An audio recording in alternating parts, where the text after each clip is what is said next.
কুসুমের সন্দেহ আরও বেশি জোরালো হয়ে যায় যখন কিনা মাঝরাতে আননোন নাম্বার থেকে হঠাৎ করে কুসুমের ফোনে একটা ফোন আসে। হ্যাঁ বন্ধুরা, ভিডিওটা লাইকতে দেখতে থাকুন। যে মুহূর্তেই কিনা শ্রাদ্ধের সমস্ত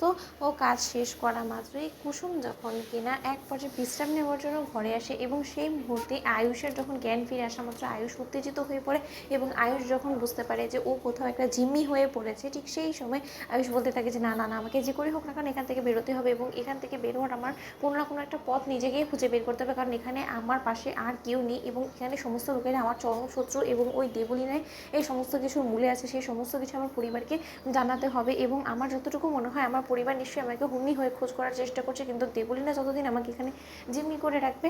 ও কোনো মতে এটা চাইবে না যে আমার পরিবারের লোকের ভুনক্ষরও জানতে পারুক যে আমি এখানে জিম্মি হয়ে আছি। এবং এতক্ষণে তো নিশ্চয়ই আমার মা আমাকে নিয়ে যথেষ্ট পরিমাণে টেনশন করছে এবং ওই দেবলীনা আর কয়েকটা দিন যদি আমি এখানে জিম্মি হয়ে থাকি তাহলে ও আমাকে তিলে তিলে শেষ করে দিবে, কারণ ও প্রতিদিন আমাকে ভুলভাল ওষুধের ডোজ দিয়ে দিয়ে এরকম করেই আমাকে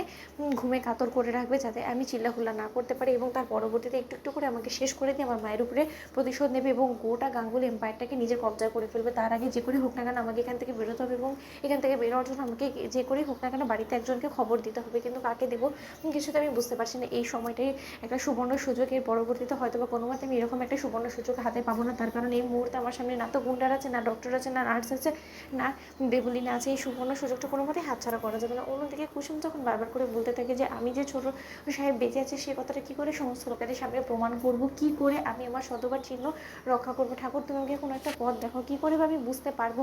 যে ছোটো সাহেব বেঁচে আছে, তার কোনো একটা তুমি ঈশ্বর আমাকে একটা যে করে হোক না কেন প্রমাণ দাও যাতে করে আমি এটা নিজে থেকেও বিশ্বাস করতে পারি। কিন্তু আমি যখন আমার ইন্সপেক্টরের কাছে যাই তাহলে ইন্সপেক্টর কোনো মতে আমাকে আসল ঘটনা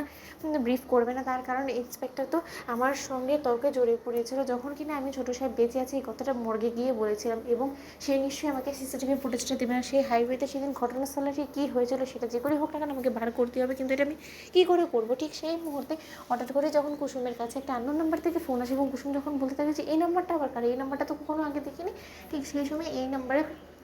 থেকে ফোন আসা মাত্র কুসুম যখন কিনা হ্যালো বলে, ঠিক সেই মুহূর্তে হঠাৎ করে চিৎকার চেঁচামেচির আওয়াজ করে আয়ুষের কাছ থেকে দেবলীনা ফোনটা কেটে নেয় এবং বলতে থাকে, ফোনটা কেটে দিয়ে যে আয়ুষ্মান গাঙ্গুলি তুমি বড্ড বেশি চালাকি করা শুরু করে দিয়েছো, তোমার এই চালাকি কিন্তু তোমাকে নিয়ে ডুবোবে। যেখানে কিনা তোমাকে আমি